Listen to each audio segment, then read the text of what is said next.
Give us a countdown. There isn't a countdown. There's never been a countdown. You can make a countdown. Good evening, ladies and gentlemen. Welcome to the South-Afrifur podcast here at 8 o'clock CAT and 2 p.m. EST, 3 p.m. AST, 4 p.m. MST. And any case, 7 a.m. on the moon. You can usually just 7 a.m. anywhere. Yeah. No, I know. We're all pretty used to. Yeah. I'm being facetious, but yeah. Welcome to the South-Afrifur podcast. Tonight we have a very special guest in Slate, a person who's been working alongside Inpw with a lot of his own projects. Also, a person who is a very good artist in his own right. Those of you who've seen the Tumblr page will have a look at. If you look right at the bottom there, there's a link to his For Affinity website. Just watch out, there is some not safe for work content. Those of you who are wary of that. So anybody who has a mother walking behind your desk, do not click on that link yet. In that case, why is your desk in plain view? Yeah. Like seriously, there are some corners where you can put that shit. Yeah. Lesson one in this fandom, really. Yeah. Move your desk behind your door. So again, a big welcome to Slate. He's been a furry for a long time. Those of you who have heard our podcasts before, we know that we've had them on at least twice before. But he was always with Inpw, and we decided that we should give him his own slot at one point just to get him to be, I guess, more talkative. Show some love. Yeah, well, thank you. I appreciate the opportunity. Well, we appreciate you being here. So yeah, and obviously myself, Ivic Wolf, as well as Scratc. The furniture. Scratc furniture and Inpw furniture. Inpw is a desk chair, and Scratc is... I am a futon. Scratc is a futon. Great. Glad that we cleared that up so long. Cool. So anyway, Slate, you've been a furry for how long?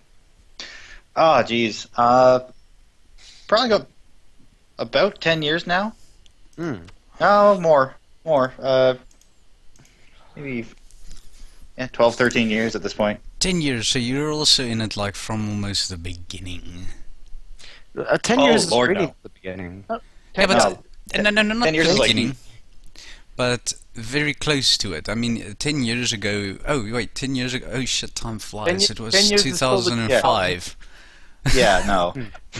10 years is still the 2000s. It's not 19. Okay, so a person needs to say 20 years. Near as I can tell, the fandom started in the 80s. It's like circulating easy, like homemade magazines kind of deal. Yeah. Geez, 10 years is not that long ago. Yeah. But it sounds so much long ago. It's a decade. I've been in the furry fandom for a decade. It's true. It's hard to pinpoint because it's not like there's an induction ceremony, you know? Yeah. I just started finding stuff online and read some books on this, like, with that kind of subject matter, and that's usually how it starts. Yeah, and it wasn't until like 2006 that I actually started posting my art. Okay, so back then there wasn't like this thing of people wearing black hoodies and like the symbol on there. It wasn't like that back then, eh? What? Oh shit, we're doing it wrong. I think you might have joined a cult, man. Yeah. Who are you talking about? Are you calling anyone by His Majesty or Your Highness? Ah, damn it. Did you have any like supreme leaders you had to like give all your money to? Was there Kool-Aid? I hope you didn't drink any. Did you get a weird hat with horns on it every now and again? No. Are you trying to tell people about Homestuck? I made it funny. No man, I'm just joking. But you had artwork before you started joining the fandom? Yes. I will never show it to anybody, but it did exist, yes. And, well, I mean, like, obviously, like, you had a couple of influences back then. Back in 2005, what was your main influence back then? Back then, probably Jace. Uh-huh. That was back when Jace was producing like a ton of really awesome stuff. Mhm. Then he kind of vanished for a decade. What was the sort of like what exactly was it about his art that made you sort of feel that you needed to find inspiration there? Exactly, what was it? Expression? Was it the way that he detailed? Or the expressions, absolutely. Mm-hmm. He crammed a ton of emotion and really good movement into his pictures, and his line work to this day I envy his line work. I don't have that kind of smooth, steady hand. Mm-hmm. And nowadays, who do you actually sort of follow as people who are now sort of an inspiration to you? Within the fandom, I'm mostly drawn to artists like Kenkit or Firefeathers. Like Firefeathers especially has really strong color and really kind of vivid but not overwhelming colors, but also a fantastic sense of character and emotion in the piece. Mm-hmm. Like, it's not often you find somebody who will do like an adorable big-headed small animal, but in a way that looks like a painting. Yeah. And obviously, those are all furry artists. Did you have any artists outside of like sort of the fandom itself that you actually admired? Well, it probably won't come as a big surprise to learn that James Gurney is a huge influence on me. Yeah. James Gurney is the artist for Dinotopia, as well as like a whole bunch of other things that he's done. An amazing painter. Yeah, and just he's a fantastically talented watercolor artist, and like he's got an amazing grasp of color and depth and anatomy that he just kind of uses to breathe all this life and character into, like, what on paper should be a fairly dry subject, because like he got into doing dinosaurs because he was tired of everybody drawing brown Tyrannosauruses. He didn't understand why isn't anybody drawing the dinosaurs with vibrant purple and yellow all over them? Because we have no idea what dinosaurs look like, so you might as well just make stuff up. Yeah. You were actively involved in that project, Dinotopia. We talked about this on a previous podcast, if I'm not mistaken. How far is that thing in the pipeline, though? We were kind of asked to cool our jets on that as far as our end goes, because the licensing still has to go through properly. We are continuing to kind of produce, but in our spare time. Okay. Yeah, because I remember basically, like, the last time we talked about it, you guys just sort of got in contact with someone and the whole thing snowballed from there. Yeah. Tempo just decided this game needed to be remade, and so he kind of kicked down all the doors and started yelling at people until they remade it. Yeah. And so I was happy to provide some assets for it, and I will be happy to provide assets for it again when it actually gets going. But for those sorry, Ivic? No, go. For those that didn't hear that podcast, the game Dinotopia, the way they did it is, I think you guys are working on it for like 3 weeks, and you already gotten like shit like the animatronic robots guys and everybody's contact details and spoken to them. Right, because Dinotopia, for those of you who aren't familiar with it, is a series of watercolor like fake travelogue books. They're fictional. The author did a bunch of watercolors and presented them as a guy journeying through this world where dinosaurs and people are coexisting and have this amazing ancient culture. And it really captured a lot of people's imagination, and they released a adventure game on it, like your kind of Monkey Island style, wander around and collecting inventory and using it on stuff kind of game that was really good, but got no marketing at the time because its parent company went bankrupt. Yeah. And so years later, we're playing this game, and the Dinotopia license has not had a great millennium. It was real big in the 90s, but then Hallmark got a hold of the license, and they were not kind to it.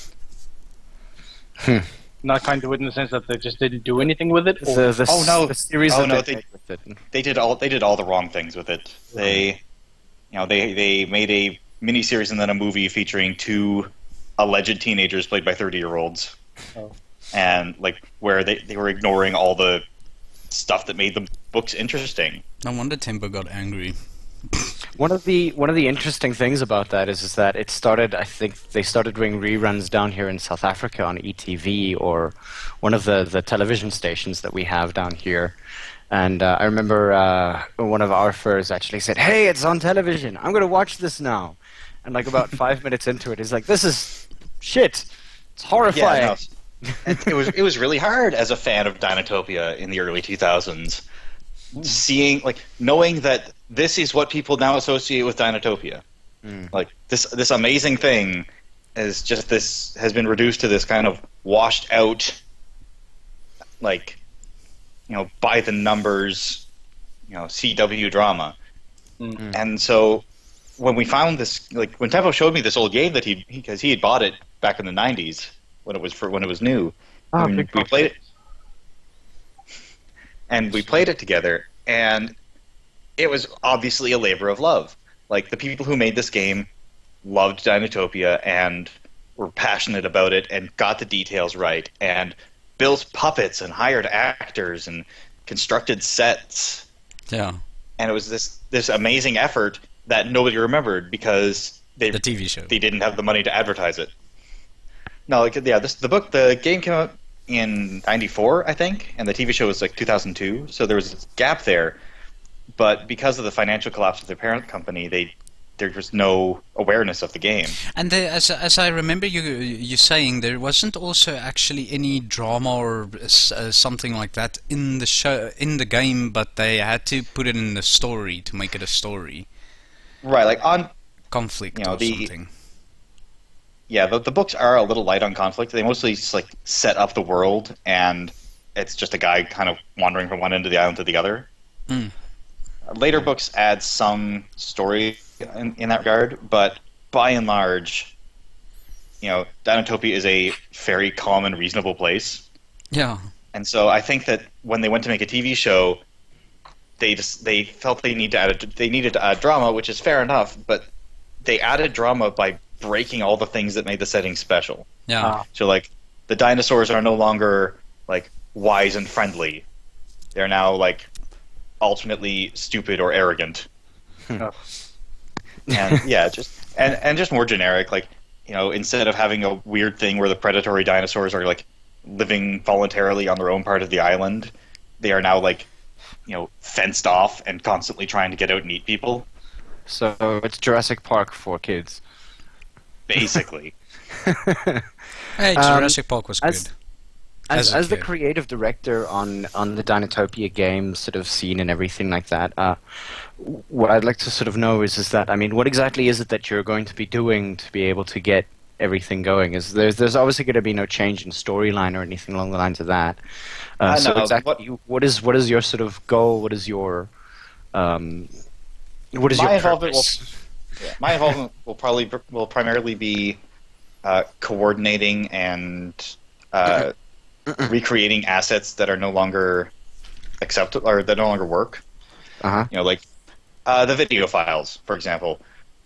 It was the mid '90s, and so all the video files were incredibly compressed to be like 240 pixels wide, which wouldn't really fly on a modern re-release. So we need to either like repair or recreate that, and so that's a thing. And there are just a lot of visual elements that were just, once we get the source code, we can just lump stuff in. Like, we can, replace assets, but we need to make the new stuff first.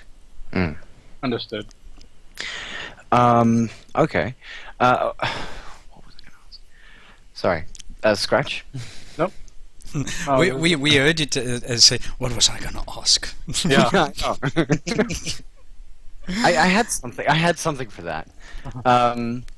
But so now, obviously, you were working on. Yeah, you see, that's the thing. I've forgotten the name of the book.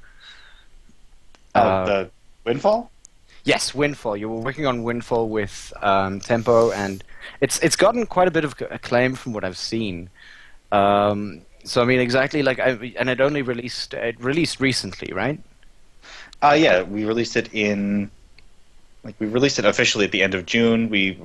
Its a kind of official launch was at AC, where it sold quite well. We were very happy. That's good. So I mean, like, people has anybody actually given you any feedback on it? Like Oh, yeah, mail we've got- saying like we love this book or your characters Yeah. do this or that or whatever. Yeah, it's really great to hear from people who have read and enjoyed the book, Uh-huh. like, and to hear which of the characters they relate to and want to see more of. Like that's a really good feeling when people want to see more of something you've done. Mhm. Yeah. Because then you know you're doing something right. Exactly. So obviously you do illustrate. That's the question that I wanted to ask you. I mean, you say that you're an illustrator, but also an animator. But obviously your Fur Affinity site doesn't necessarily have any animations and things like that on it. Or is that Well, is animation your actual job? Animation is my actual day job, and also I do have some stuff on Fur Affinity that's quite old. I think my most recent one was 2009. Ah. But yeah, I love animation. It's just incredibly time consuming. It's hard. It is hard. I'm getting some 3D stuff geared together now. I'm kind of hoping to be able to post that at some point. Mm-hmm. Cool. Max, But Maya, those things. Yes, 3ds Max actually. 3ds Max. That's my program of choice. I never understood the difference between the two, 3ds Max and Maya. Do Maya- you know? They used to be competing programs, and then Autodesk bought Maya. Yeah. They're both owned by so- the same company. Yeah, they're by the same company, and they are slowly becoming the same product. I just don't think that they wanted to lose Maya's user base by discontinuing it. Mm. So the acceptable, or like the best features of both programs have begun bleeding into the others. Mm-hmm. Isn't Maya like sort of not accepted, but like seen as the one for sort of higher res textures or like higher fidelity text No, not renders? really. You could do that in 3ds Max, depends on what renderer you're using.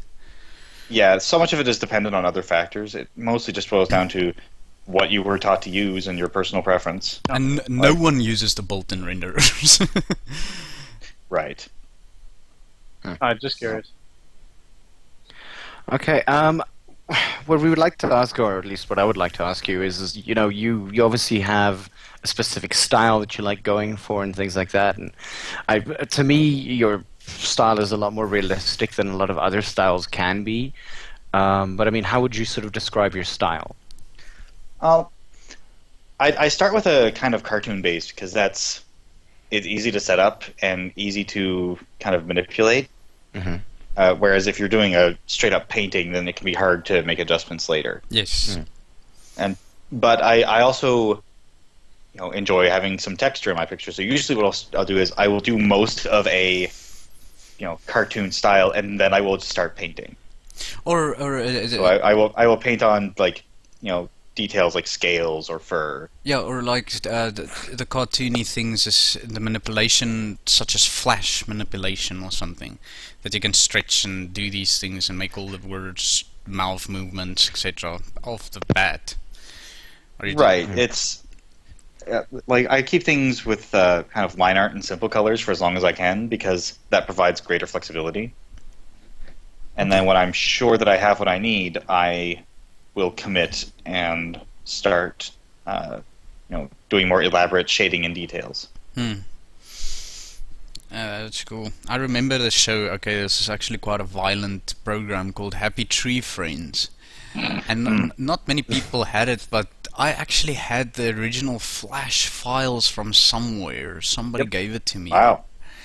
And what you could do is you could actually, if you have Flash, you can decode that and put it in, and then you have the original Flash everything. You just need to decode and unlock it, because otherwise, if you just port it in, then it's just gonna be like a random mess of shit. But yeah. Flash is what's known as a symbol-based animation program, meaning that rather than having a frame-by-frame like series of images, It's actually create the illusion of motion. Yeah. Right. It is a bunch of established shapes that are moving along paths that you define. Yes. And you can stretch it and warp it and do things with it. Basically, cartoons such as Foster's Home for Imaginary Friends. Okay, almost any cartoon that you see now is Flash. Right. Even though Flash is really not designed for this, it's a very strange setup that they've got going. because everybody is using Flash for something that it was not really made to do and isn't all that comfortable doing. Yeah. Like Flash began life as a banner ad animation software Yes. in the 90s, and then got bought by Macromedia, and then they got bought by Adobe. Shockwave and Flash Player. Right, and it's never really grown into being used for long animations. Like, I remember a huge bugbear when I was... Sorry. A huge problem when I was learning Flash was that the sound would get out of sync. Like, on long files, it was impossible to keep the sound synchronized, and so you would have to start delaying frames from when it looked like they ought to be. I just remember in the 90s, if you played a Flash video file, like you said, that it wasn't designed to do, you required a massively powerful computer. Because when you put that thing full resolution back then, the PCs couldn't handle that. Even a Flash file, just running a Flash video, will cause low frames. No, but that's because most of those things were really high res to start with. Yeah, but Flash, the resolution is dependent on how big you make it. Yeah, Flash is vector animation, meaning it's all math as well. Yeah. So it can be resized to as far as you want, and it'll stay crisp. But it'll start chewing up your RAM. Which is, I think, why a lot of people are going away from Flash at this point. I heard some that type of weird story with possible hacking software that apparently can't be coded out, and that's why a lot of people had to upgrade their. Even your browsers these days, they don't like Flash Player. They just don't like it. No, they don't. Now that they have HTML5, they have a viable alternative to Flash for most of what they needed Flash for. Yeah. What was the other one that Microsoft developed that was kind of like that? Silverlight, or? Yeah, Silverlight. I think the only thing Silverlight was ever really used for was Netflix, and I'm not even sure that's necessary anymore. Wow. We're talking tech stuff again. So you've been in it for 10 years. You drew art before that. Have you ever associated with artists before you were part of the furry fandom, such as DeviantArt or those guys? Oh, we're getting a... That's... Sorry, that was me. That's fine. Did you hear what I asked? Yeah. No, sorry. I got an echo on my microphone. Do you still have it? It seems to be gone. I can't hear it anymore. Yeah. Seems to be better now. Sorry.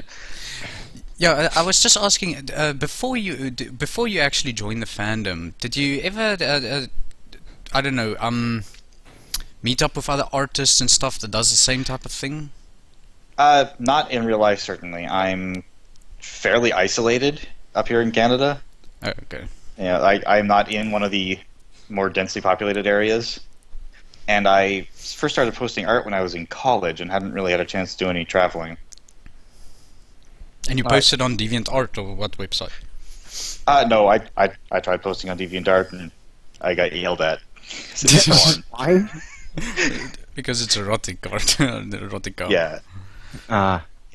And I did not read the terms. But so that kind of put me off it for a little while, and then I think the next year I started posting on Fur Affinity. Yeah, no, a lot of people still use DeviantArt, but I think DeviantArt caters for that now, but it gets moderated in a way. I don't think they're kosher with all sorts of things. Yeah, no, they have. I think their policies are reminiscent of Fur Affinities in that better safe than sorry kind of way. Where if it even remotely looks objectionable, they will just, Ban. Ban or delete. Although DeviantArt is still being used quite often by a lot of furries that I've seen, especially with us groups. I have a DeviantArt site, but I only post my clean stuff there, which means there's not a whole lot there. Yeah. Well, Fur Affinity is, I think it's still the busiest furry art site, even though a lot of people complain about it, and all the MVU bio and all that stuff. But There's multiple it's platforms. Funny how absolutely nothing has come of that, except maybe these latest rounds of improvements to the site. Yeah, and if you guys haven't noticed, some things did change. There's some weird thing in the next and previous buttons that I saw, which is kind of strange. Actual galleries. Actual galleries. Yeah, there's you can folders. have folders now, which is lovely.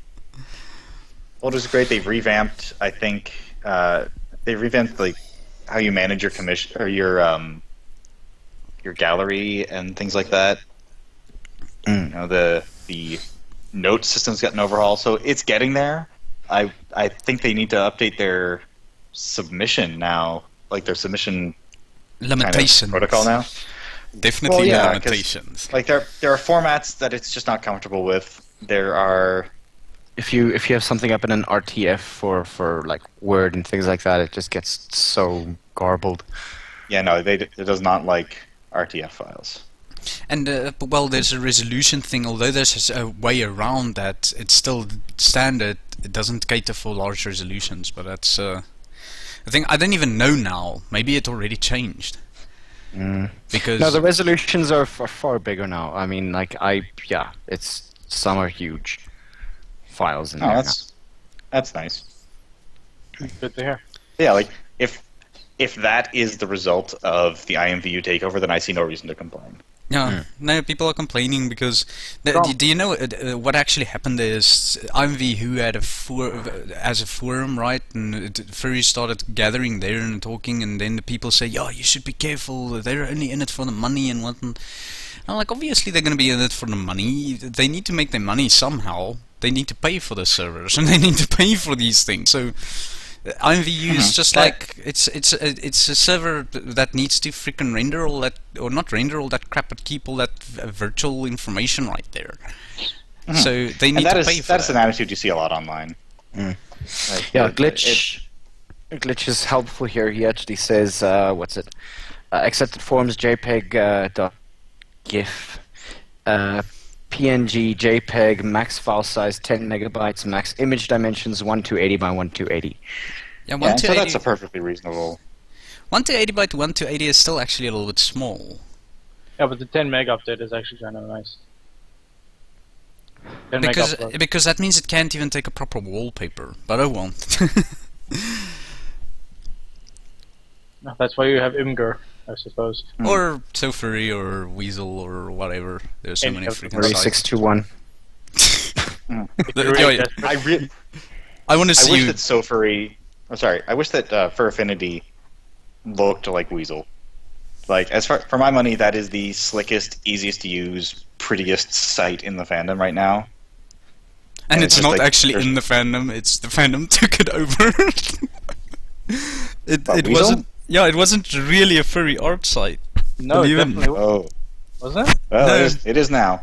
Oh. It is now. It wasn't. It was actually just an art site, but they were just this flippin' large amount of furries, so they went with it.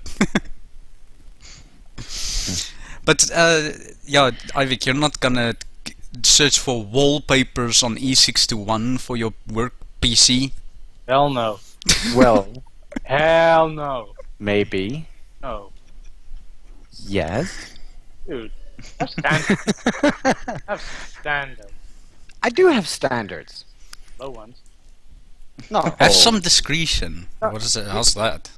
No. I'll have some accretion, but Jesus Christ. no. But consider. I mean, like the thing is, there are clean pics on E621. You But just not have a to lot. search very, very hard for them. Yeah, dude, seriously, you can filter for all of them and find one page of it. Seriously. Well, I think that's only the ones that use the like. Actually, use the tag. Use the clean tag. I think there's quite a few. There's quite a bit on there that is not. I actually sexual. want to ask an artist now. In regards with something like E621 running, it's very similar to like these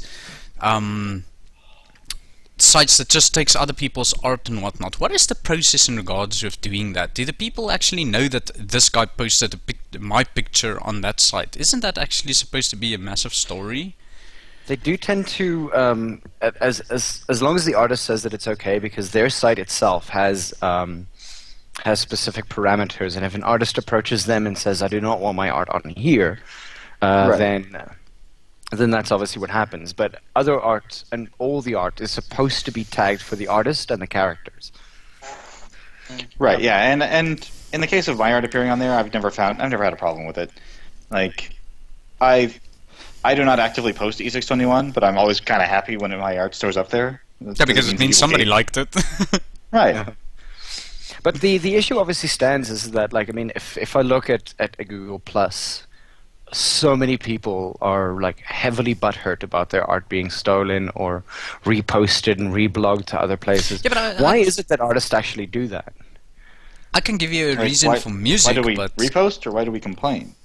Well, for the not necessarily. I mean, obviously, if they repost, it's because the art is good. But then they say that art is theirs. And I mean, is there a way that you guys can like catch them and go, "Hey, no, sit down"? Well, I mean, beyond being vigilant and saying, "Hey, this is my art, please take it down." Some artists resent when they are no longer in control of their art. They want to make sure that people are seeing it on their site and they are getting proper credit for it. yes. For my part, as long as I am like listed, as long as they haven't like edited out my signature or something, and preferably if they link back to my website, I really don't care. Yeah, I mean, if people repost my stuff. I mean, you mentioning like artists, a lot of artists want to stay in control of their work. Bill Watterson fought tooth and nail to not have his comics syndicated, so he can still remain control of Calvin and Hobbes. Right. No syndication. No merchandising. Like if you ever see like a window decal of Calvin peeing on something, that is not legal. That's yeah. Like, he did not actually license that. And then I think he got really burned out. Like I don't really have any special information on the subject, but he kind of disappeared after Calvin and Hobbes ended. So I think he had enough of the process at that point. He continued. Yeah, he did Calvin and Hobbes for 10 years, and then he disappeared after like 1995, I believe. And then he made a very quick reappearance for like 3 panels in someone's comic, like last year. And then he just disappeared again. Yeah, I'm given to believe he's doing like Hallmark cards now. Wow, that would be a very big shame. That is kind of actually. I think I remember the story.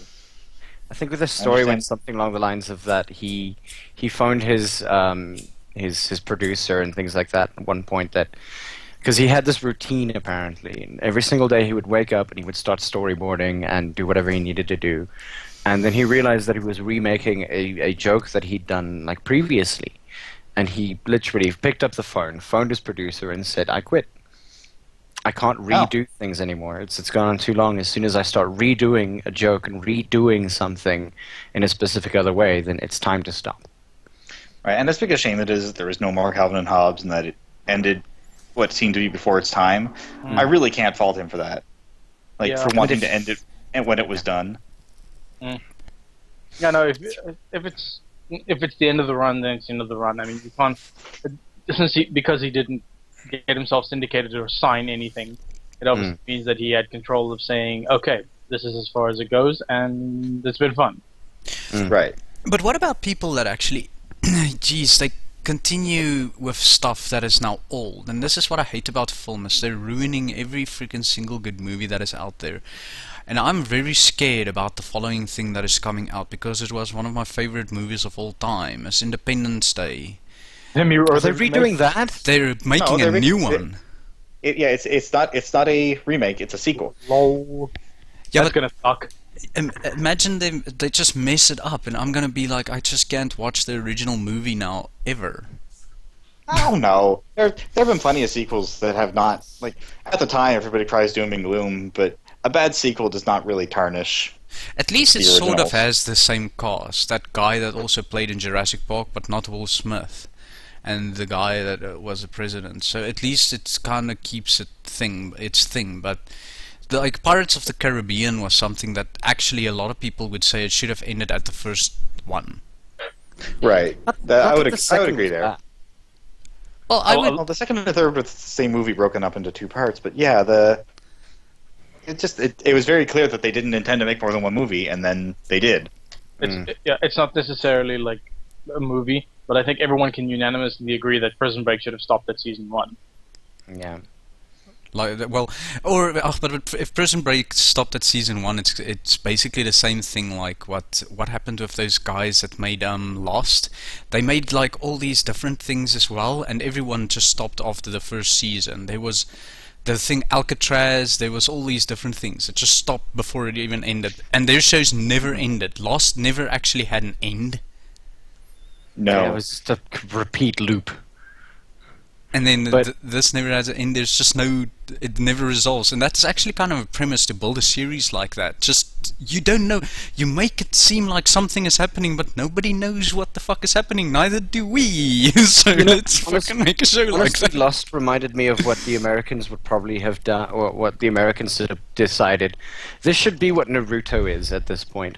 We're gonna have countless flashbacks to things that don't necessarily matter to us anymore, so that we can just like stretch out the episode for as long as it possibly can go. Yeah, Naruto got bad for that. I kind of stopped watching during that like 80 episode long filler between the original series and the sequel. And so, yeah, they kind of lost me there. And even when I tuned back in, it was still, they're making all the same problems even when they didn't have to worry about filler anymore, because you couldn't do anything without 5 minutes of flashbacks in that show. Yeah, the stuff that we have already seen over and over again. There was also the movie Flashback, if you guys can't remember. Speaking of terrible like remakes movie and things series, like that, and re-releases and things becoming better and whatnot, what do you guys have to say about the new Dragon Ball Z? Oh, I haven't watched it yet. I don't. Yeah. I am not privy. I have not seen it either. I've seen some of the animations, and it's absolute horror show. There was at one point that they paused a thing, and Oh, you mean the new show? Yeah. I saw the first episode, and I was super not impressed. Like, it is one thing to like stick with the art style for Akira Toriyama. Like, that is how Akira Toriyama draws stuff, so that's how we're gonna make the show. But it's like stiffly, poorly animated with like weird, bad textures on certain things. Like, there was a snake in the first episode, and it was just really dumb looking. And then there's like the Jungle Book thing coming out now as well. Oh, good. I'm super pumped for that. Actually, that looks beautiful. I know nothing about whether or not the story is going to be the same or if they're going to change anything. I don't think they're going to change much. I mean, they had the bare necessities in there. Did they have the song in there?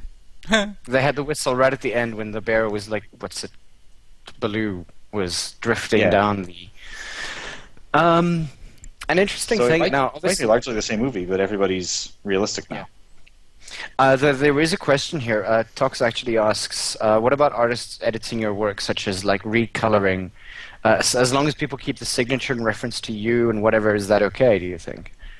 I'd be lying if I said I was completely comfortable with it, but I think as long as I'm getting credit, it's okay. I would say with something like that, let the artist know about it. Yeah. Permission goes a long way. Yeah, because I know that that was the one thing that I did. I know that a friend of mine actually like used the background of another picture, which wasn't colored at the time, and used that as a base for different colors and things like that. And he like said, "Hey, look at this," and I was like, "That's pretty awesome." And so I immediately went straight to the artist who originally did it, and I was like, "Hey, look, this happened. I'd like to post it. Is that okay with you? So long as I reference you, is that all right?" And they responded back and they said, "Yeah, why not?" I think that's usually the response. I mean, as long as it's not anyone's not sort of blatantly trying to steal something. It boils down to that whole thing of like, don't attribute to malice what you can attribute to stupidity. At least not the first time. I really find that is words to live by. Like, especially on the internet, where people's intentions aren't always super clear at first. Or people can misunderstand the things you say to them. Like, always give people the benefit of the doubt. Yeah. One of the other questions that I wanted to ask you is that, I mean, obviously, like, your art is actually very detailed. I mean, do you still do traditional art, or do you do traditional sketching and then go on to and then use the base as something on a pad or anything like that, or do you click? I keep a sketchbook, but the vast majority of the things I post online are entirely digital. I have a Wacom Cintiq, and I use that from start to finish. Okay. I'm so glad you called it a Wacom. Because even the company calls it Wacom, and that sounds stupid. It does. Like I try calling it. My concession was that I stopped calling the monitor a Cintiq, which is how I wanted to pronounce it at first. But yeah, I cannot bring myself to pronounce their company. Like I think that's a hurdle as a company when you've got a weird name. Yeah. Making sure people pronounce it right. Yeah, but I mean, what is it supposed to be pronounced as if it's not Cintiq? Cintiq is how they want it pronounced. Yeah. Why do you want to make it sound less fancy? It sounds so Afrikaans. No, Cintiq sounds fancy. It's like taking the word Akkermans, right? Yeah, and calling it AC Kermans. And then calling it AC Kermans to make it sound more fancy. Yeah. That's good. Yeah, or if you want to be pretentious, like Mr. Price becomes Monsieur Brisset. Monsieur Brisset. So it reminds me, what was that? We had a presenter when we still had like actual like vetted periods of time for cartoons and things like that, and we had these little presenters who would do their thing like Disney does. And there was this one girl whose name was what? Candice Hilbrand? Yeah, Candice. Her name was actually Candice while she was on there, and then she changed her name to Candice later on. Oh, of course. Well, I don't know. I think when you're a celebrity, you've got some license to do that. Especially, I don't know how it works down there, but up here, when you get like quote unquote famous, they make you join the Screen Actors Guild, and you have to have a unique name when you join the Screen Actors Guild. Which is why, if you look at old stuff with Jim Carrey in it, he's listed as James Carrey. James Carrey. Yeah, like if you look at like In Living Color, he's listed as James Carrey. And then when he started doing movies, he was Jim. And I don't know if that's because he joined the guild and there was already a James Carrey in there, or if somebody just decided that Jim Carrey sounded a little more fun. Yeah. No, yeah. A little bit of both, I believe. Column A, column B. Slate, you have like a whole bunch of sort of original characters that you've also created and things like that.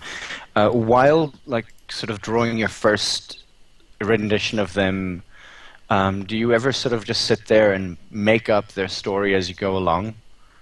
Oh, absolutely. I find that thinking about a character's personality and background help a lot with the look of them. Mm-hmm. You know, the details you add, like, and you can reinforce. It goes both ways too. Like, you know, the things I decide happened in this character's backstory inform what they're doing, but then I reinforce that with what they look like. So if I want to make a shy character, I'm not going to cover him in spikes. Mm. Do you like when it comes to like your sort of drawing? Which do you prefer drawing more of, like general furries or dragons, or anything with scales? I like dragons, but I find that, you know, I'm not really opposed to any to other kinds of furries either. Mm-hmm. I enjoy that dragons have a lot of variety built in, but that's the same is true of, you know, dogs or, you know, anything else you want to name. Like, I also find that dragons are a bit of a barrier when you're telling a story. Like, people find that people are a little more... how to explain this? People seem to expect dogs, and so they don't really... You know, it's easy to get them to read stories about dogs. Okay. But kind of, without my knowing, a weird stereotype about dragons and stories with dragons in them kind of crept up. They need to all play out with like medieval times and stuff like that. That's the stereotype. Right, or they're all like super into dominance play. It's not really something that I go for in my art. That is weird. But like, yeah, I will always love drawing dragons because they're, you know, no two dragons are the same, and there's all these different details you can pull from, you know, other artwork or from different animals. It's like, this one's going to have the head of a horse and the body of like a, you know, Komodo dragon. Ferret. Right, this like weird, low-slung, wibbly-wobbly thing. And this one's going to be put like a greyhound, and he's going to, like, you know, be super fast-looking, and I'm going to color him in desert colors, and it's going to be awesome. I think when you're talking about dragons and also the stereotypes in the erotica sense, I believe that the DNS comes in because you're essentially macros, right? Ah, yes. Yeah, I can see how that might have crossed over. Although, from what I've seen in the fandom lately, macro stuff almost always involves Falco. Yeah, that is strange. Good point. Like I'm not really sure. The character Falco. Yeah, Falco. Yeah, I'm not really sure how Falco Lombardi and Fox McCloud became the faces of the macro fandom, but there you are. Mm-hmm. Are they generally the micros or the big uns? The big uns. They're the big uns, and I honestly don't know why. I think it might have just been a case of like one artist commissioning a lot of art of something that he wanted to see. Rodrigo's comment here: they became big. I suppose, yeah, but like again, that becomes that whole thing about you can't really control where one species or one character goes as soon as it's on the internet. Yeah. Right. It's the best you can do is just kind of hold on for the ride. One of the most interesting comments that I heard from Tempo recently is that he actually, and it was a complaint. It was the strangest complaint that I've heard of in my entire life. He said nobody draws Rule 34 of his characters because it's already porn. It's true. I'm not even sure if porn characters would qualify as Rule 34. That's just the job. Like the whole point of Rule 34 is to like. It's like, oh, I'm taking something pure and I'm corrupting it by drawing a penis. It's actually strange. Like, imagine you take Fritz the cat and draw E621 stuff for it, or you understand? Seen it, right? Like, why bother when it's so much easier to take a screenshot? You can just take a screenshot of the film. I mean, there's already a lot of that in there. There's a large amount of things that you can actually improve on Fritz the cat, mind you. Yeah, you can improve because it's like a 70s comic. Yeah, I think Rule 34 if Fritz the Cat would involve making it a decent story. Fuck knows what I was watching it and I was like, fuck knows what I just watched. I don't even know. Right, we watched it in college, and our professor hyped the hell out of this movie, right? For months in advance, like, oh yeah, it's the raunchiest movie ever, and like he made us get permission slips from our parents, even though most of us were about like over 18, and it was just the dumbest thing. And then we watched it, and there's like, 30 seconds of nudity, and then an hour and a half of awkward political commentary. Yeah, from the it's 70s. high every now and then. Look, honestly, the original creator, Fritz the Cat, actually never vetted that movie. He had big creative issues with the guy, but they made it anyway because they bought the rights to it. But he literally just sort of spaced himself very, very far away from that. And one of the most interesting things is that, like, and I'm not necessarily sure whether the same is true, but now as an artist, he put a lot of himself into Fritz the Cat, and one of the commentaries that they actually had on him was that Fritz the Cat was everything that the artist couldn't be. So he was like a playboy burnout. Yeah. Okay. Okay, so the artist was actually normal and not a stoner. Actually, no. The artist suffered from depression. He had various social issues. So exactly the opposite of what Fritz the Cat was, which was this hedonistic, I will screw anything on two legs with boobs.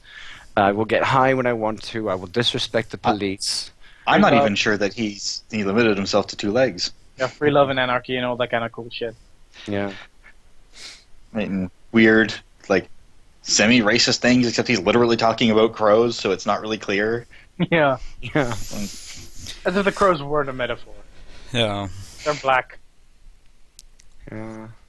Has anybody actually seen like his original art, like his original comics? I have no familiarity whatsoever with Fritz the Cat as anything other than an underwhelming movie from the 70s. Yeah, I've also actually never seen that. Not something that I actively search for, eh? Nothing about movies, no. I think, look, honestly, as soon as this podcast is done, I'm gonna go try and find like the original like art, because he was it was a big thing back in the 70s when like that actually came out. The movie itself was based obviously off a little bit of hype, which is why that movie came out. What's the full? Ralph Bakshi has always been a very, very interesting, if extremely controversial, like movie maker and director and things like that. It's very, very odd what they do. Yeah, but I mean, wasn't the whole Fritz the Cat thing also one of the first comics? I could be wrong about this, but wasn't it also one of the first comics that seemed to be like very politically motivated and raunchy and tackling more adult issues, or has? I think it was the first X-rated cartoon comic ever. Or did like? Right. I think it got a lot of. I think it got a lot of pass based on the edge factor, as it were. Like, you know, it's like, oh look, this should be super wholesome. It looks like Mickey Mouse, except he's got his dick out. Oh. Yeah. Don't talk to me about Mickey Mouse. You know, it's like there's a famous print somewhere, and it's just a bunch of Disney characters having sex. And this was not part of the furry fandom. This was from the 70s, and it was just some guy being edgy. And the question will always be, but is it art? That's right, Glitch. It was the first animated film to get an X rating. Yeah, that's actually sort of what I mean. It's independent animated feature to date. So easy to be. That's interesting. That the most successful independent animated feature to date. I mean, it's a crappy porn thing from the 1970s. Right. Quasi-porn. They made a second one of that as well. They made like a Fritz the Cat 2, which was like this loosely connected adventures of his. Right. I'm only passingly familiar. I understand it's a mess, though. Some of the like social commentary, I think, and I mean I've watched it I think 3 times now. Some of the social commentary were actually things that I quite enjoyed, like his entire when he was bitching about this entire thing that there are these people and you go to university and you're literally not learning anything by being there. Like your creativity is slowly dulled down as you're going through there because you're just listening to what he called big fucking intellectuals who are arguing with other big fucking intellectuals, and the fact is that they never actually get anywhere. Big intellectuals arguing with other fucking big intellectuals. That's exactly it. To try to out-intellectual the other intellectual. To try to out-intellectualize the other intellectual. Yeah, but that's I remember that phrase. And I remember Far Out. That was the best part of the film. It's just Far Out. Wasn't that directly after the bomb? It was before the bomb explodes in the nuclear power plant. It was so weird. Weird movies, man. But so when it comes to furry influence and things like that, like if we want to go all the way back to, say, I mean, you obviously found furry images and things like that, but before then you probably had a small inkling that there were specific things that you liked about characters and things like that. What would be your most influential, say, movie, TV series, and game that actually like led you towards or onto the path that's going that way? It would probably be movies. Like, I played a lot of games as a kid, but beyond always picking the weird character in a fighting game, I never really, latched onto a game in that regard. Well, not in the furry sense anyway. But I grew up watching movies like The Last Unicorn and The Secret of Nim basically on a loop. And so like when I got older, there was really no impediment to seeing non-human characters as like full-fledged characters in their own right. And and then I'm not even sure how I even found the fandom. I think I might have stumbled across. Yeah, like before I was participating in any websites, I spent a lot of time on MUDs and mucks. And I met some. Right, I met some friends on them, and like. Once you get you stumble onto a site like that, and people just kind of take stuff for granted. And it's like, oh yeah, go check out this stuff on VCL, and I'm like, what the hell is VCL? And I get there, and it's a huge, poorly organized mess of art. I still remember VCL. And so I spent like 2 years trying to sift through VCL looking for art that I liked, and so you kind of latch onto it and you find favorites, and every now and then like an author will list another site that they have at the end of their profile. And it's like, oh, all right, there's actually a place where the stuff's being organized, and organized, quote unquote. It's so much reminds me of Yivstar. Yeah, no, Yivstar was definitely one of the first sites I found, and one of the ones I stuck with the longest until it fell out of repair, I guess. I sometimes wonder when people ask me the question is, how did I get involved in all this? And all that I can say is, well, you actually freaking sort of don't. It's like asking a question, how did you start liking beer? You might not even like the first 2 beers, but that is almost exactly how this freaking thing works. You're not probably gonna like the first 100 furry pictures that you're gonna see. Okay. Well, yeah, it's like anything else where 90% of everything is crap. Like that's just kind of one of the rules of the world. Unless you know how the search function works, but you have to be in it to know how the search functions and the tags work. So right. No, it's the same thing. It's like a slow freaking process. That just starts accelerating at a certain point past the event horizon, and that's why I'm doing a podcast now. Shit just happens like that, man. It's Ivic's fault. It's Ivic's fault. Yeah, I can agree. What? What did I do? What didn't you do, man? Come on. Come on. You drag everybody too deep into the fandom. That's what you do. Yeah, that's what you do. Look, in all fairness, sometimes I feel uncomfortable for how deep into the fandom I am. Like literally, I would be sitting at work going like, all of the references that I have right now are like either tinted with furry or anything else. And there are times that I reference my podcast to my students about like specific things that I was talking about here, or like all of the stuff that I was actually talking about while we were on podcast. Are you mad? Did you give them links? No. They were my graphic design students, guys. Are you still employed? Also, graphic design, what the hell do you want them to learn from here? I want them to learn how to draw properly. This is a completely non-graphical form of communication. Are you sure? We happen to have an artist and an animator and a person who's working on a game. Yeah, but we don't show that has a single nothing to do with graphic design. We don't show a single image on this format.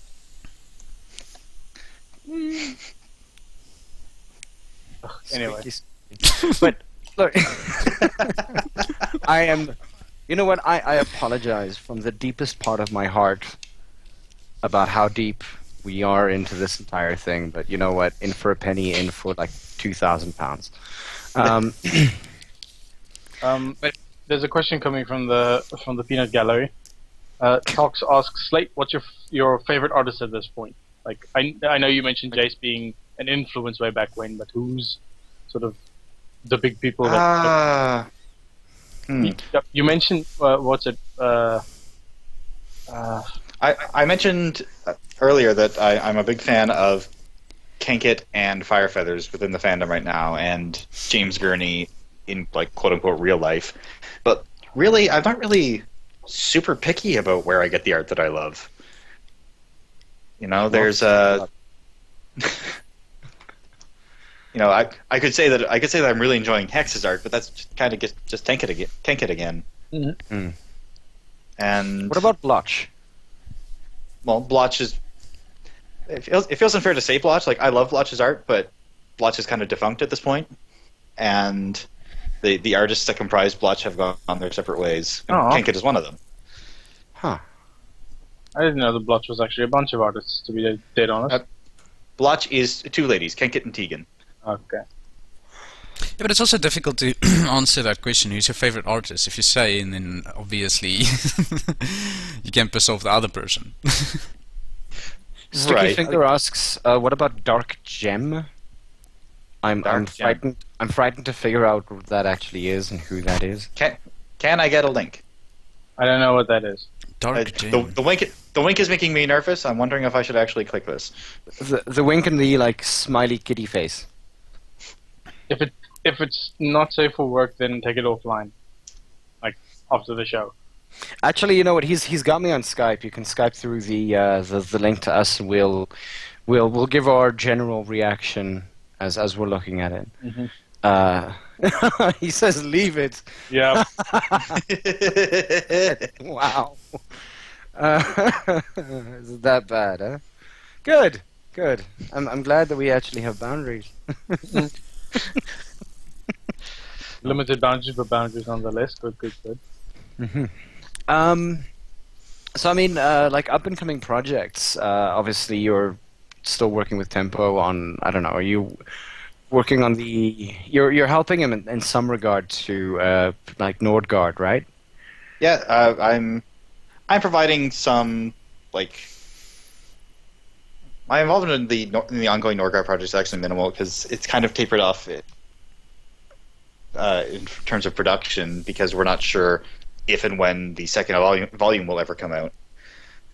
And I'm mostly happy to kind of provide a sounding post for Tempo as he's sorting out his ideas, which is mostly my role there. But we are working. Like, I really enjoy working with Tempo. We're good at kind of bouncing ideas off one another and keeping each other on track and making sure that our ideas are as good as we think they are.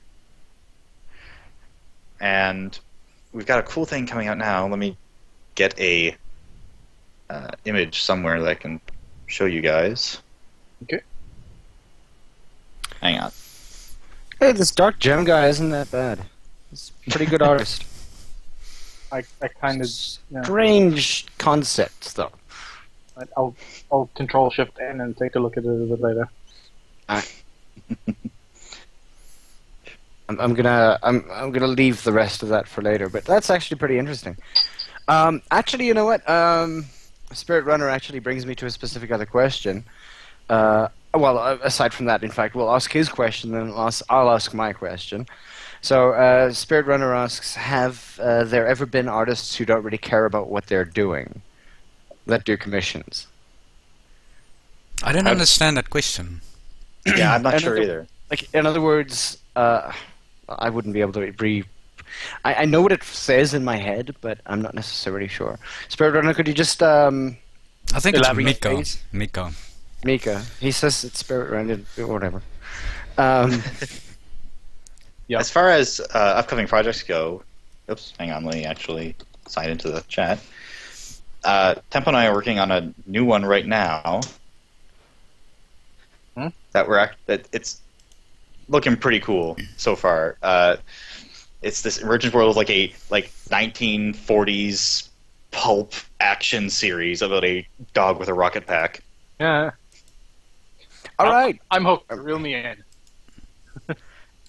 And Tempo's already written one story which will be appearing in one of two anthologies. We're not sure which one, but then he will definitely be appearing in the Canadian anthology that being put out by Ruckus soon. And I will be doing the cover for that as well, so that should be fun. I remember actually Tempo sent me a link to when he was actually live streaming the writing of that of this particular, like one of the chapters in it, and it looks impressive. I actually quite like it. Yeah, it was a lot of fun. Like the pulp stories are so off the wall, where you can have robots and rockets and hammy dialogue and people doing impossible things while looking impossibly cool. And Hindenburgs. All right, Glitch, or Mika, or whatever. Yeah, Glitch. Glitch says, well, Glitch is Mika's friend, but he says I think he means like artists who do commissions not because they want to, but because it's just an income. So in other words, they don't care, I guess. Have there ever been artists? Oh, yeah. Oh, okay, so Spirit Runner clarifies. I'm sure there are artists who have done that, who take money and then just do what they like. I have deliberately set up my payment methods to avoid that very scenario. When I do a commission, I work in stages. So I will do the sketch, then get paid for the sketch, and then I will do the clean line and get paid for the clean line, and then finish up with the colors and get paid for the colors. And then only when I've gotten paid for the colors do I deliver the full-res version of the image. And doing that ensures that nobody gets screwed, because if they don't like what I'm doing, they don't pay me, and if they don't pay me, I don't continue. Yeah. Fair point. Tox asks, isn't the artist who made the Collins brothers like that? I am not familiar with the Collins brothers. What, I'm also also not familiar. Wolfblade. Oh, I cannot say I'm familiar with Wolfblade's commission practices. Yeah, neither am I. But I mean, like, and I mean, if you just have a look at any of the work that Slate does, I mean, you can see that he takes a large amount of pride in what he does, which is something that, like, I mean, you can see it in the way that he does his expression. It's one of that for me, like, personally, I find expressions to be absolutely everything to an artist or to an art piece. Is that if it's a situation that doesn't have the expression that is necessary for it, then the character comes across as dead, or, you know...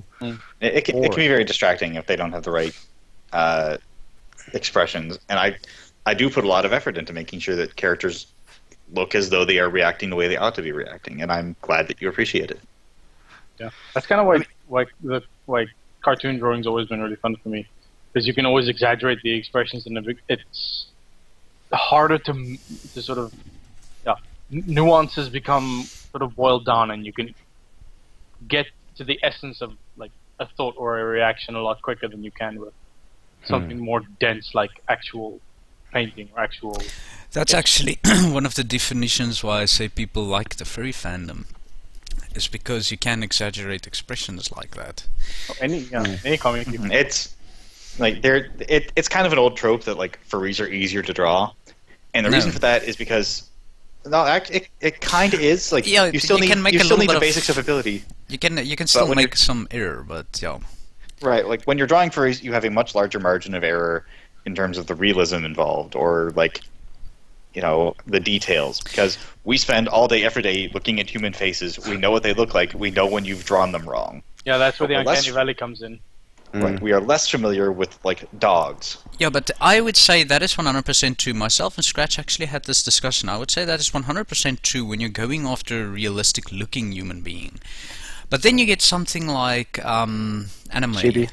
or you understand there's a style involved, and those styles you can also exaggerate expression and whatnot in it, just because it actually, if somebody looks like that in real life, I'm gonna be frightened to death. Right, and yeah, because to a certain degree it makes the character a cipher. Like, it becomes so broad and arched that it becomes very easy to project your own feelings onto them, which is a valuable tool, and it's the reason why that's so effective in certain situations. But they had the best definition on culture EFT. We also had them on the podcast not 3 weeks ago, where the guy explained, it's on his YouTube channel, he explained, what did he explain, Ivic? Something in regards of how you can, if you can talk about, if let's say I have to talk about a film, then I say, you remember that movie with that guy with the black hair, with this?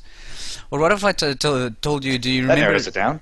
Did you remember that that film with the cat and the mouse is always chasing the cat?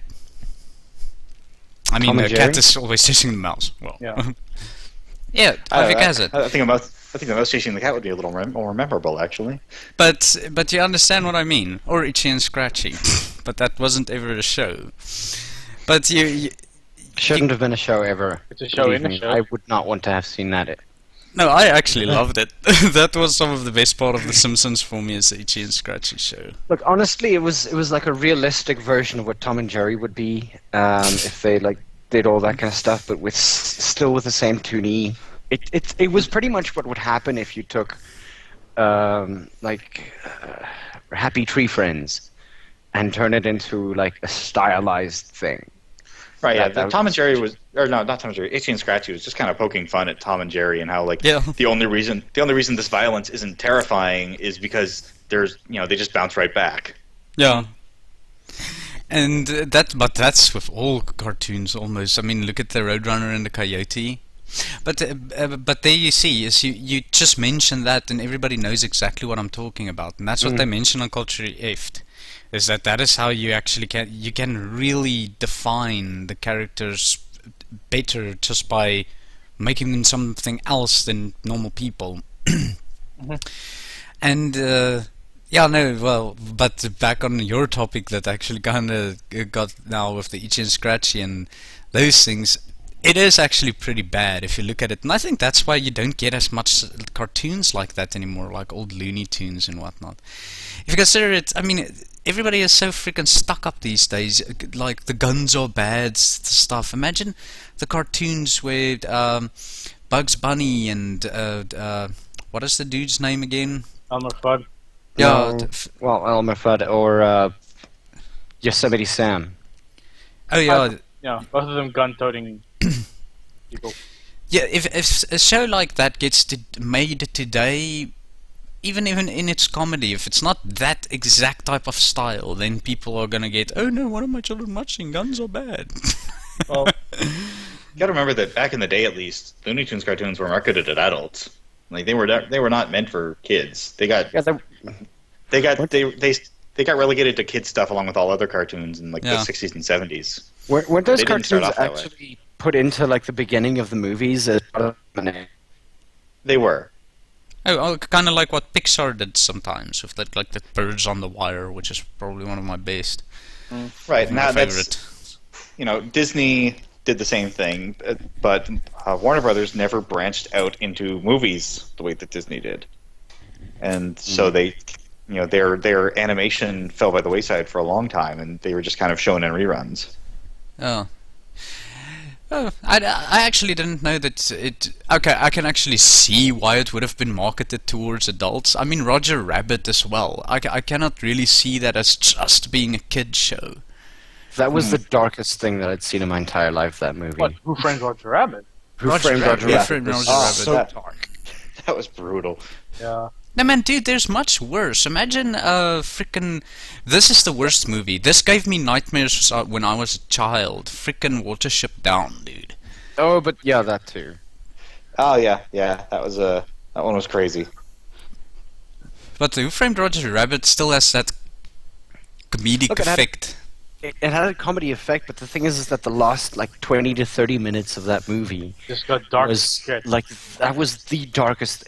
It was like the only thing that could actually, like, for me, count up to where or how dark a movie could get is probably the end of Toy Story.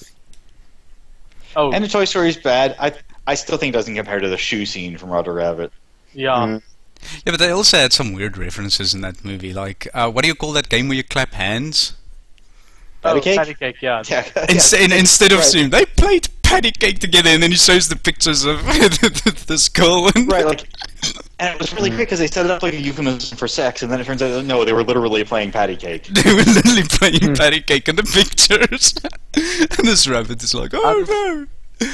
Out of movies that have like extremely dark overtones and things like that, who has seen the trailer for the Suicide Squad? I did. I was not aware there was a trailer. There is, and it's really, really haunting because they got a female singing the Bee Gees' I Started a Joke in minor tones. No. It's, wow, it is one of the most hauntingly creepy songs that I've heard in ages.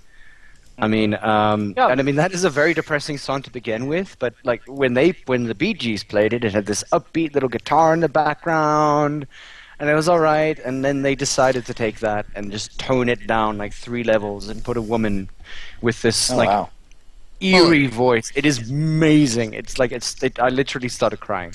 I can it is actually encouraging. Yeah, go ahead. I was just going to say it's encouraging to think that something in that universe has some personality. Yeah, because like that is to be in the same universe as the Batman Superman movie, right? Yeah. It's nice to know that someone somewhere is having some amount of fun. When it comes down to music, I can point out tracks that people just love. Like every time you're in a pub, people want to put on the playlist Lightning Crashes from Live. Do you guys know how depressingly sad and terrible those lyrics really are? You're hanging out in pubs, dude. Eh? Yeah, I don't know that song at all. I think you need to find more upbeat pubs. Yeah, no, seriously, the pubs that I usually hang out with always end up rotating whiskey in the jar, and then Metallica in the jar, and then occasionally Don't Stop Believing. Don't Stop Believing. Yeah. The song is good. It's the lyrics that are bad. That from Live, all right? Then there's the one Pumped Up Kids, right, by Foster the People. Do you know what that is about?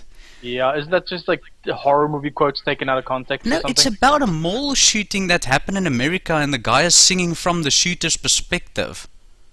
Right? Shooting kids with their pumped up kicks, their shoes, right? They need to run the fuck away from him because he's just opening fire on all these kids, and it's such a hyped up song and such a happy song. But in the meantime, it's about this genuine mall shooting that happened. Fuck. Yeah. That's messed up. It is messed up, but people listen to it, and they even sing along to it. You better run, run, run, outrun my gun. They don't even freaking get it. Wow. I thought it was like horror movie quotes taken out of context or something. I think we wanted Christian. What I need to do right now is we need to get that specific clip where you were singing that, and we need to auto-tune the shit out of it. No, I'm not. And make it part of the intro. Copyright, dude. Copyright infringement. Yeah, we don't need that shit yet. Actually, there was just a court ruling. I don't know the specifics, but I know that it came down heavily in favor of like fair use. Yeah. Like you would no longer get sued for having Happy Birthday in your movie. Yeah. Oh yeah, that was the weirdest thing. That was the weirdest thing. It's public domain now. The license or something, whatever, expired for it. By the way, for the people that didn't know, the Happy Birthday song, like Happy Birthday to You, right? It's not royalty free. Right. It somebody owns the copyright to it, but like unless you are making money off it, you don't owe them money. Like you just for singing it, you don't owe them money. Yeah. Like, whereas previously, like movies would have to go out of their way to not sing the Happy Birthday song. Yeah. Now, like if it's somebody's birthday, you can just sing Happy Birthday, and you don't have to shell out like $50,000 to this person anymore. The thing is that the tune itself has been used on like several other different songs. Yeah, but birthday specifically as it stands. When it comes down to Africa, the people, the musicians here, always just get fucked over by all sorts of copyright protection. There was that Lion King thing, and then there was the dude Sicha Rodriguez. Yeah, who didn't get jack shit money for producing one of the best albums in the world. Yeah, and like something that was basically viral in South Africa before viral even existed. Viral in South Africa and Australia. Yeah. Weird. I'm not familiar with any of these. Look, what about the Lion King? The sort of the theme for I think it's The Lion Sleeps Tonight in the Jungle. That song was sold. The rights for it was sold for like £1 or something. Oh no. Yeah. And Sixta Rodriguez, just look up the documentary Searching for Sugar Man. So that's why it showed up in so many places, because it was dirt cheap. Yeah. Yeah. Although, all right, I only know that song because it showed up in movies, and it probably only showed up in movies because people could afford to put it in movies. So that's weird. Yeah, because they ripped everybody off. That's why. A question that this is actually the question that I want to get down to. If people wanted to commission you, are you open for commissions right now? I have a few slots for commissions open. Yes. All right. Do you have a link to your commissions page and everything like that to see? Sure, I can grab that. Where the hell is it? So that if some of our furries do actually want to commission you for anything like that, I know obviously dollar to rand conversion is a little bit stiff for some people. Horrendous. Yeah, the prices listed are in US dollars. Like I am Canadian, but most of the people who commission me are from the States, so I just use their money. Fair enough. Well, I mean, Oh, I'll also open that. Oh, yeah, sorry, I didn't even think. It is not safe for work. I don't know who's at work on a Sunday afternoon. You never know. Not me anymore, thank God. But at any rate, I mean, like, so if anybody does want to commission him or anything along the lines of that, those are the prices that you're looking at. And specifically because, I mean, obviously it's very highly detailed work. It's, personally, I love every single aspect of what you do. Thank you. And, yeah, I mean, like, the thing is that we really hope that you actually get, like, I don't know, a bunch of people coming up to you and going, hey, yeah, follow this guy. because he really does amazing work. It's. I'm going to say that again. You do amazing work. Thank you. I'm going to be launching a Patreon at some point here because I do want to get back into doing animations and stuff, and I would like, some support in doing that, and also in doing some non-commissioned stuff and still making some cash on it.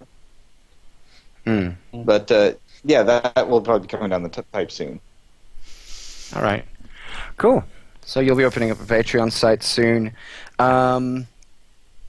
Anything that you want to for aspiring and budding artists, actually, because that's probably a question that we should have asked ages back. But I mean, for aspiring and budding artists, do you have any words for them? I know that Lurigo tends to say practice, practice, practice, practice. Everyone says all right. So I won't steal that line, but that was where I was going to go. There is no trick. There is no, there's no magic bullet. There's no secret technique. There is find something you want to draw and draw the living hell out of it, and draw it over and over again, even though it's terrible, because eventually it will be less terrible.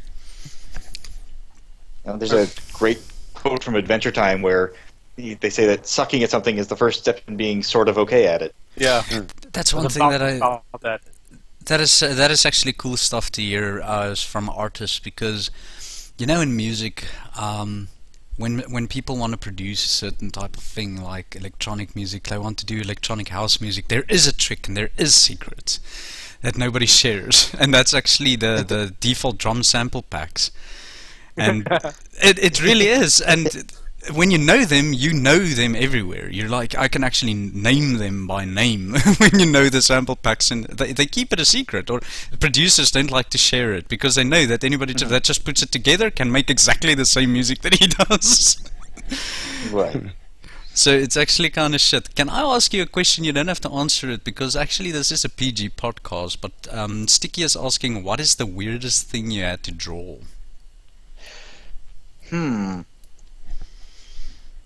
Let me just take a tour through my gallery here. Well, I mean, weird is relative. Yeah, weird is It's relative. true. The weirdest thing that you had to draw was something clean. The weirdest thing you had to draw something clean. I won't lie, that always does kind of take me aback. It's like, all right, sure, I guess. If you Are want. you sure you want a cock there, please? Yeah, it's like I don't object to drawing clean stuff. It's just it doesn't come up much. I can't say that I've ever actually. I don't know. Maybe I think my standards might have been completely warped. 10 years in the free fandom, your standards will drop. No, I'm joking. My definition of weird is not the normal person's definition of weird. You want to draw a 6-foot person having sex with a 40-foot dragon. All right, sure. Must be Tuesday. Sweet, I can pay rent. I got a couple commissions a few years ago from somebody who wanted to do a lot of stuff involving spiders, which might have been the weirdest thing I've ever had to draw. Ew. Like a bunch of commissions of spiders. No, well, all right. There's really only 2, actually, and now that I look at them, I don't think they were for the same person. I think I did one involving an actual spider, which inspired somebody else to commission me to do something involving just spider webs. There was one question. Yeah? Vicky again. Do you find it hard to show your art to people now that your standards have dropped? Just standards have dropped. Now people are under the impression that his standards has dropped. His standards didn't drop. Yeah. No, because my standards of weirdness have not dropped any further than the general furry fandoms, so I don't really find it difficult to show my art. What I wanted to ask is that how long did it take you? I mean, how many years were you drawing to a point that you actually felt sort of happy with what you were doing, and happy with the way that you expressed yourself through your art? I think it was 2006 when I started posting my stuff online. Mm-hmm. And that was, that would have been after a year and a half of college to learn to do art. So between that and a few years of high school, maybe 6 or 7 years. Between just kind of doodling for myself and for our art class. I actually want to like expand on the question that Sticky put out there. Like, given your affiliation with the fandom and whatnot, like, I mean, as a furry artist, is it weird or difficult for you to put what you do out there to people who are not part of the fandom, like outside the sphere? It is, and I know that like Tempo does not have any distinction between his online and offline personas, and I very much do. That's just kind of my personal preference. It is a conversation I'm not super interested in having most of the time. Fair enough. Yeah. Well, I mean, and I guess to an extent, I mean, given my previous explanation of what I do in class and referencing specific things, and again, like a lot of the time, it's got to do with the social aspects. It's got to do with things that I know that I've said, and that's my only reference point. That I had this conversation, and it was on this. And for me, the thing is that it's important sometimes to be able to reference something, and I can't just say, I was talking to these people from overseas. And they draw weird things, but the thing is that's not my point of reference. I just say I run a podcast, and this happens. This is a conversation point, and then the people are obviously going, "What podcast? What is this thing?" And I'm just going, "Not telling you." And I just carry on from there. But yeah, when I put up those links, I was actually speaking to one girl. She was like the only kid in class, and I was like, "Cool, I'll go over test stuff with you, and that's it." And go away. I think that I didn't wipe the board afterwards, though. Oh no. It's like, look, I don't really care. Personally. One more question. No. Well, Sticky Fingers also says he's run into the issue before personally. People avoid his art because it's weird.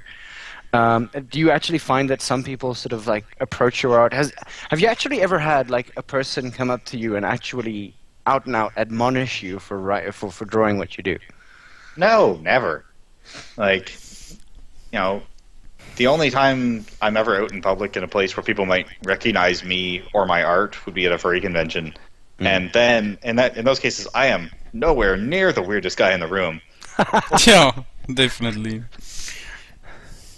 Yeah, I can imagine it would get like there are these like scales of people at different ends of the artist alley or whatever. It's like, don't go to that guy's stall. It's like right. It's like gore. I'm the assuming guy. I'm the unassuming guy who draws a lot of dragons, but that guy's running around in a leather collar and nothing else. Yeah. And nothing else. No. Yeah. Well. I think this will be coming to the end of the podcast. We're already 30 minutes past 9. So, Ivic, you normally do the shout-out. Yeah. I'd like to firstly, thank you, Slate, for joining us on the podcast. It's really great having you here. Thank you. I mean, obviously, like it's always good to hear about your project. It's always good to hear where you're going with things. And obviously, if you have something interesting, just pop me a Skype message, and we'll find you a slot and get you back online, and we can talk about what you're doing and how that's going. I'd also like to thank our guests for having a listen to us. I'd like to thank Victor, KinkenZD, Glitch, Neon, Cuddlewolf, Sticky Fingers, Totem, Tox, Spirit Runner. Remember, there were 2 other people. I know Nindo tends to pop in and pop out every now and again, so shout out to him as well. Larigo was here earlier as well. I'm not necessarily sure where he went. I know that Doge was also listening. So yeah, because I don't think that he can comment at this point. He says that he's listening to it on his phone. But yeah, really, really thank you so much for being on the podcast with us. It's always a pleasure having you. And you know what? Good luck for all of your projects moving forward. And I really hope that they're going to be awesome, and that you just grow from point to point. My pleasure. Thank you very much for having me. Yeah. Just a quick admin note from our side. Anpu will be moving pretty soon, so he might disappear off the radar for a short bit intermittently. I believe we can probably communicate this information beforehand. before we start on a Sunday. But no. Well, yeah. I'm not. This is from today on out. So I'm moving next week. So it's going to be a little bit of a story getting internet access and stream live there, but we're trying to make plans and whatnot how I can do it. But for the first while, it's going to be a little bit of a tricky situation. So, Inpw, if you're free to drive, I know a place. Yeah, but I can't drive every Sunday to some place, dude. Yeah, I know, but yeah. So yeah, I'll be hosting for the foreseeable future. We'll announce before the time whether Inpw is going to be joining us or not. I'll be hosting, which might introduce some problems, but I hope not. Don't believe so. Oh man, should be fine. Just tell everybody in your place or anybody using your line to get the fuck off. Yeah, no, I usually do that. Because this shit is important. So anyway, thank you guys for listening. Once again, thank you, Slate, for being on here. We really appreciate it. And we'll see you guys next week. And throughout the week, we'll confirm who the guest will be that next week. I have a feeling that it's going to be Pawdcast. Yeah. But you'll get updates about Pawdcast and things like that off of our Tumblr site. Those of you who saw it at the beginning, just drop the link. Follow. Drop the link in there.